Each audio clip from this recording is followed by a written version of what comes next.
ikinci bölümünə xoş gəlmişsiniz. Duz mədənləri. Belki gəmi turu var burada. O düşdü bir də. Nə servisdir? Maksimum saat yarım kimi. Girək bura.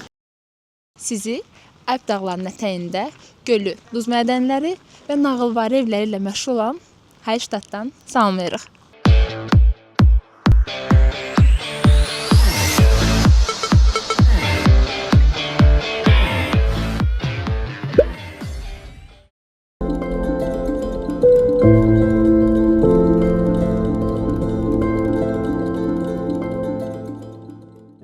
Səhər saat 8 və istiqamət hara? Hayştat. Hayştata getmək üçün 3 yolunuz var. Bunlardan biri qatar, avtobus və maşın rent eləməkdir. Gəlməmişdən əvvəl biz fikirləşirdik ki, qatarla gedək. 3 saatlıq yoldur, həmçinin qısadır və qiyməti daha münasibdir. Təxmini 26-25 avro idi. Ancaq çox məsuliyyətli davranaraq və Viyanaya gəldim. Birdən yadımıza düşdü ki, nə etməyi unutmuşuq? Hayştata bilet almağı unutmuşuq. Dərhal sayta girib almaq istədik, ancaq bileti gediş dönüş 150-160 avro eləyirdi. Bu da sərflənmirdi biz. Ona görə avtomobil rent elədik və təxmini məsafə eynidir. Yəni 3 saat 20 dəqiqə kimi Viyanadan Hayştata gediləcək. Saat 11-12 kimi təxmini çatarıq.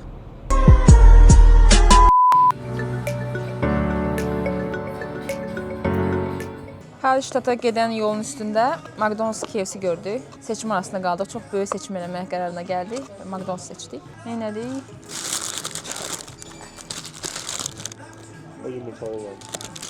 Breakfast eləmək üçün varım breakfast menüsündən bir şey götürdü belə. Həm bacon idi bu, yoxsa həm bacon, yumurtalı bir burger, bir də ki tost. Tostun üstündən maşın keçir. Hədsiz dərəcədə qalın bir tost. Buradan baxanda görə bilirsiniz. Ay, istidir bu, limonlu. Bu qədər. Yeyək, sonra da gedək Hayştata. Təxmini qalıb bizim 2 saatlıq yolumuz.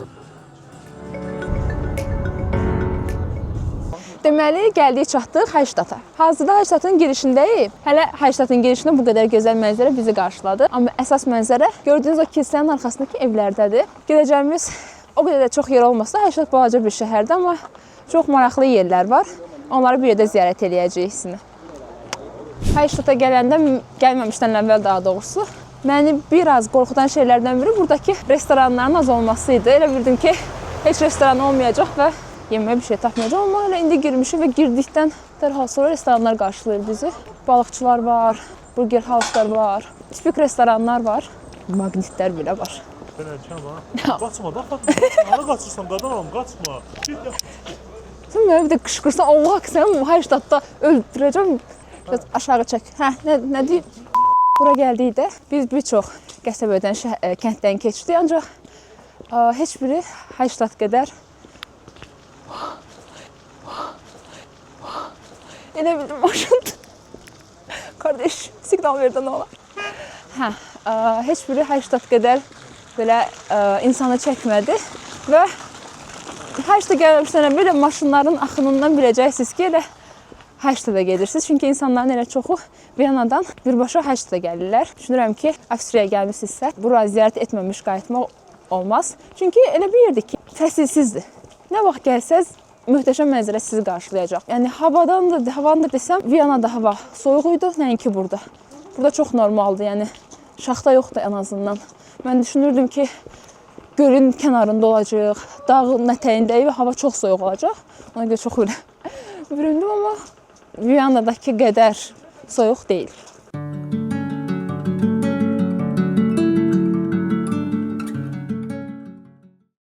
Sizə danışım Hayştatın əhalisi haqqında. Bura 800 nəfərlik çox kiçik bir kənddir. Bura gələn turistlərin sayı, gündəlik gələn turistlərin sayı bəzən, nəinki bəzən, çox vaxt yerli əhalinin sayından dəfələrlə çox olur. Bu da yerli əhalini çox narahat edir. Çünki səssizliyi pozulur. Cənnət kimi bir yerdə yaşayırlar və insan axını onların bu rahatlığını pozur. Bələdiyyə buna görə bir çıxış yolu tapmalıydı. Neynədi? Şəhərə giriş çıxışları azaltdı. Artıq avtobuslar, ya da ki qatarlar və yaxud da ki digər şəhərə ziyarət edən nəqliyyat vasitələrinin şəhərə saatlarla girib çıxa bildi. İnsanlar bəzən 1 saatlıq gəlirdilər, həmin o mənzərədə, Viyananın məşhur mənzərəsində şəkil çəkib gedirdilər. Çaşdım. Okay.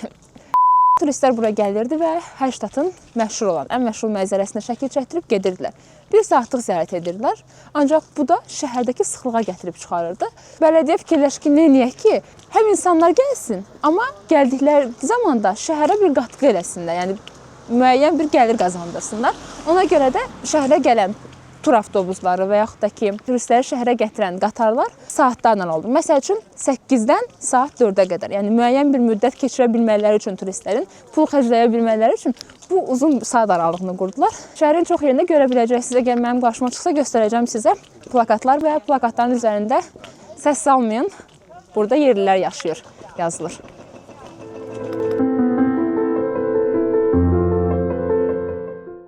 Hallstattın bir zamanlar Instagram şəhərci adlandırıldığını bilirdiniz. Niyə? Çünki insanlar bura ziyarət edib və dünyanın ən gözəl mənzərəsi ilə şəkil çəkdirirdilər. Hansı mənzərə olduğunu görmək istəyirsiniz? Mən də düz onun yanındayım.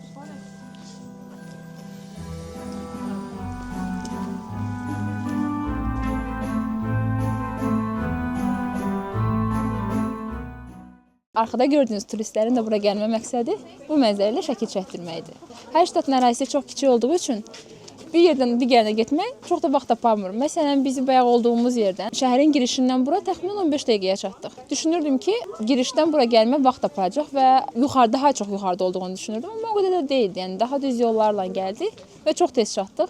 Elə aşağıdan baxanda körpünün qırağında insanların olduğunu görəndə məpdən istifadə eləmədən gəldik bura. Çünki bilirdik ki, bu qədər insan ancaq mənzərənin qarşısında ola bilər.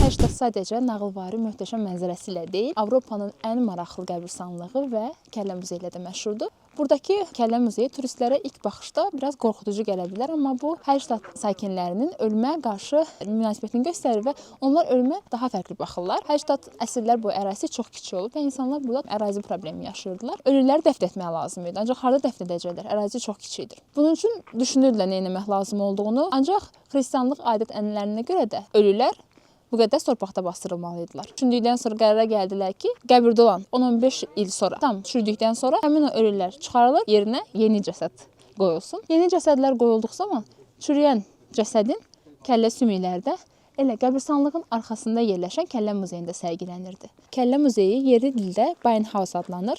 Müqəddəs Mixail kilsəsinin yanında yerləşən kiçik, ağ rəngli bir binadır. Muzeyin tarixi 12-ci əsrə gedib çıxır, lakin bugün gördüyünüz kolleksiya əsasən 17-19-cu əsrlərə aiddir. Muzeydə 600-dən çox insan kəlləsi qorunur və onların təxminən 200-ü əl ilə bəzədilib.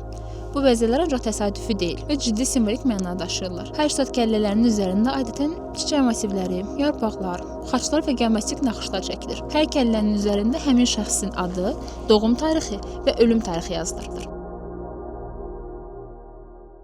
Şəhərdə yerli sakinlər yaşadığına görə bura kənardan gələn avtomobillərin girişi qadağandır. Ətrafda gördüyünüz bütün avtomobillər yerlilərə aiddir. Elə bunları qeydiyyat nişanlarından görmək olar.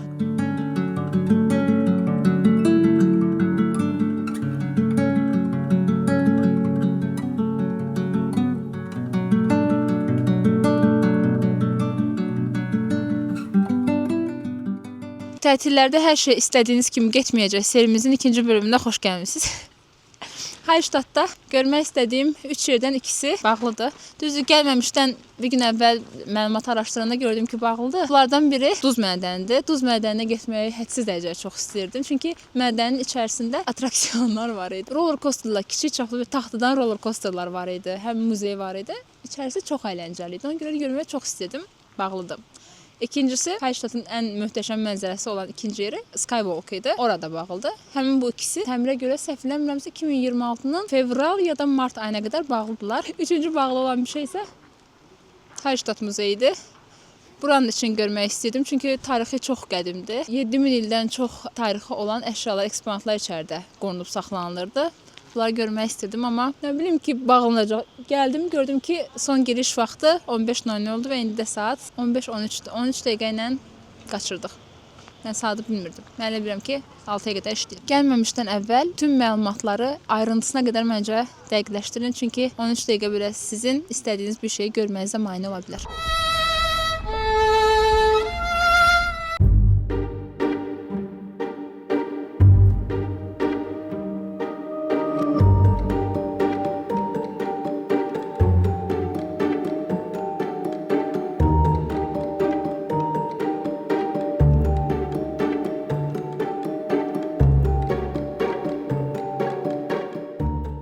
Bilirsiniz ki, Kitayskaya ştat var. Çinlilər bu ərazini o qədər çox bəyənmişdilər ki, eynisinin prototipini öz ölkələrində də etmişdilər. Çinli memarlar hər ştata gəlir, şəhəri tam müşahidə eləyir, görməli yerlər, əraziləri, şəkillərini çəkir və eynisini gedib inşa edirlər. Düzdür, orada yaşayış yoxdur, insanlar yaşamır, sadəcə bir muzey kimi fəaliyyət göstərir, amma yenə də ikinci Hayştat kimi adlandırılır bu. Yerli sakinlər İlk başda bunu çox yaxşı qarşılamadılar. Ancaq sonra bir müddət keçdikdən sonra onlar belə tatmin oldular ki, yəni onlara yaşadığı yer, onların şəhərləri başqa bir ölkədə ikinci dəfə inşa olunur. Sonra da normal qarşıladılar və sevindilər hətta.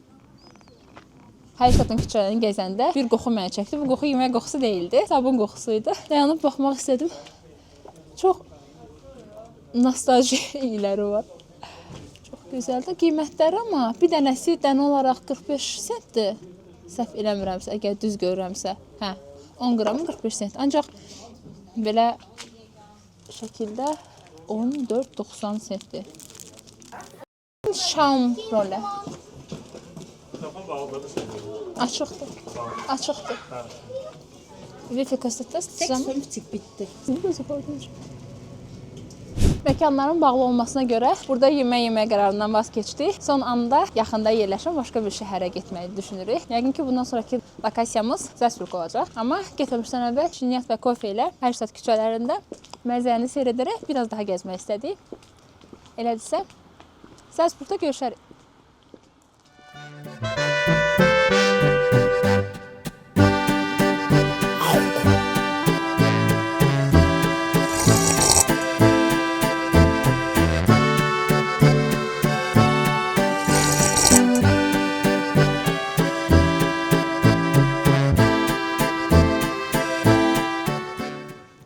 Mədənə biz qalxa bilməsək də necə qalxmaq lazım olduğunu, hardan qalxmaq lazım olduğunu göstərim sizə. Orada funklyor var. Onunla qalxa bilərsiniz. Adam başı 20 avrodur. Qaldırır və aşağı endirir. Ya da ki, hava isti olsa, hava gözəl olduğu zaman niyə də funklyordan istifadə edib qalxasınız? Mən tərəfdarıyam ayaqla qalxmaq. Ayaqla qalxmaq təxmini sizin 1 saat yarım vaxtınız alacaq. Ancaq havanı ciyərlərinizə çəkə-çəkə gəzmək, həmin o dağların içində şəlalə var, onu görəcəksiniz. Maraqlı yerlərdən keçib, daha yaxşı vaxt keçirib duz mədənə qalxacaqsınız. Qalxmaq yolu biraz çətindir, amma düşmək yolu asan. Ayda ki, 20 avro verib adam başı funklyorla qalxa bilərsiniz. Hava bura gələndə bilirdim ki, çox istidir. Amma istiydi, günəş var idi.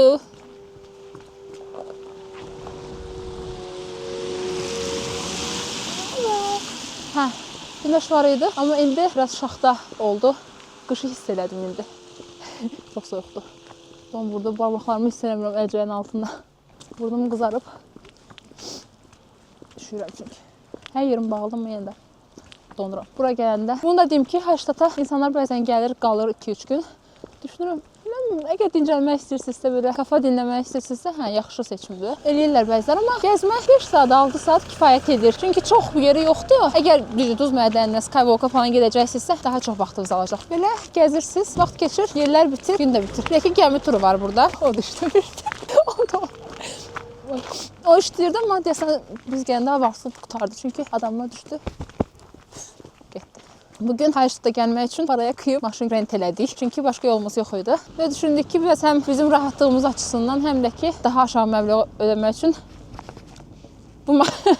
bu maşını rent elədik. Səhv eləmirəmsə Six deyə bir şirkət idi. 90 avro verildi. Sonra o maşın daha bir ölçü olaraq balaca olduğuna görə 40 avro ekstra ödəyib bunu götürdük. Bu daha rahatdır, daha komfortludur bizim üçün məncə. Avropada maşın götürmək biraz dəxilsizdir, çünki hər yerə transport çox yaxşıdır, amma şəhər kənarında yerlərdə avtomobil həqiqətən də sizin lüksünüz üçün çox yaxşıdır. Çünki məsələn biz indi buradan Salzburga gedəcəyik. Maşınımız olmasa da gedə bilməyəcəyik. Məsələn, amma maşınımız var deyə gedirik. Hayştatdan yola çıxdıq. Özümüzü bir anda Zalsburgda tapdıq. Yolumuz təxminən 1 saat, maksimum saat yarım kimidir. Girək bura. Necə girək? Hello.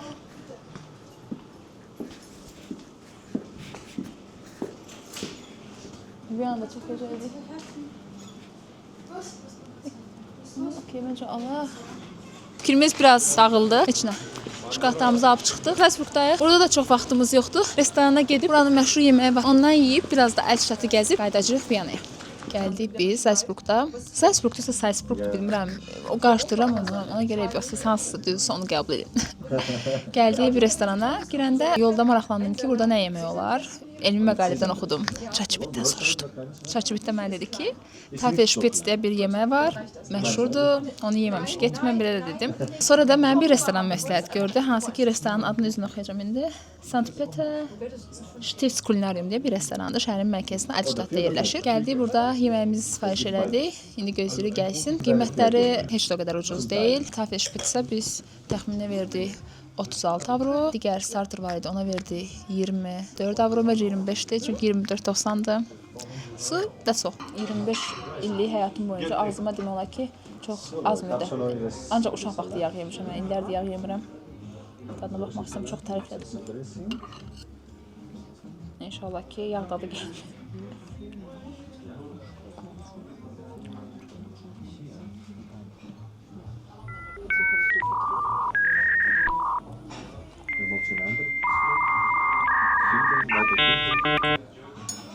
Biraz yağın tamı gəldi.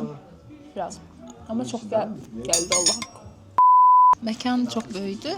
Çoxlu zalları var, ancaq biz rezervasiyasız gəldiyimiz üçün digər bütün əsas zallar dolu idi. Bizdəki bu zala yerləşdirdilər, zal bomboşdu. Starterımız gəlib, indi onun dadına baxacaq, görək necədir.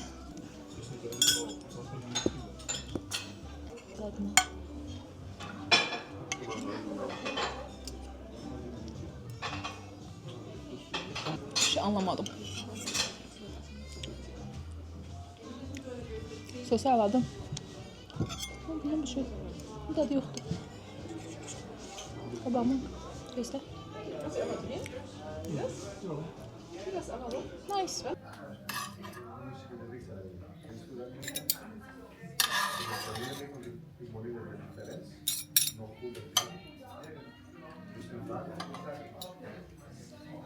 Tafelspitzimiz gəldi, görə necə dadır. Mal ətidir. Xüsusi sosda pişirilir. Yanında da bu yəqin kartofdur. Onda nə olduğunu bilmirəm. Oradakı soslar var, soslarda da indi dadına baxacaq. Bir də mən ətin dadını mənim üçün çox maraqlıdır. Mən ağzımın dadını bilirəm. Burada yediyim heç nədə belə wow olmadım. Səhərdə restorana ağ yiyib qara sərdim. Məncə haqlıdır. Yəni o boyda hesab verirsən, yeməklər hədsiz dərəcədə bahadır. Və bizə hesab istəyəndə bizə oğlan gəldi, belə qabağımıza bunu qoydu. Belə qəşəng qoydu və getdi ki, gəlirəm 5 dəqiqə. Yəni mən neyim, hesabı necə göndərim? Bunu şey eləyib, desə, uşaq eləyib göndərim. Yəni bu nə servisdir? Bu nədir ilahi? Yəni servislər sıfır, həqiqətən. Yeməklərin dadları da sıfır. Bax, yediyimiz yeməyin Tafelspitzdir. Heç nə dadı. Mən belə bütün yeməkləri belə həqiqətən bəyənməmiş ki, məmnuniyyətsiz kimi görünəcəm. Ancaq həqiqətən bəyənmirəm. Çünki dad yoxdur yeməklərdə. Dad olsa bəyənərəm. Bura gələndə, Viyanaya gələndə sadəcə, tam səmiyəm, belə yeyəndə dadını istəyirəm. Tək şey Fərhad dönərdir. Buradakı Türk yeməyidir deyə, yəni dönərin dadı biraz. Bəlkə də bizə daha az yaxındır. Heç nə yeməklər sıfır. Bəzən həyatın içində o qədər tələsirik ki, hara getdiyimizi belə unuduruq. Günlər bir-birinə qarışır, fikirlər isə sanki heç susmur. Amma elə yerlər var ki, ora çatanda hər şey biraz da olsun yavaşlayır. Elə Hallstattda olduğu kimi. Bəlkə də buradakı məkanların bağlı olması təsadüfi deyildi. Şəhərin bizə sakit bir işarəsi idi. Sanki, indi get, amma başqa bir fəsildə yenidən qayıt deyirdi. Və yol yenə davam edir. Çünki getmək lazımdır.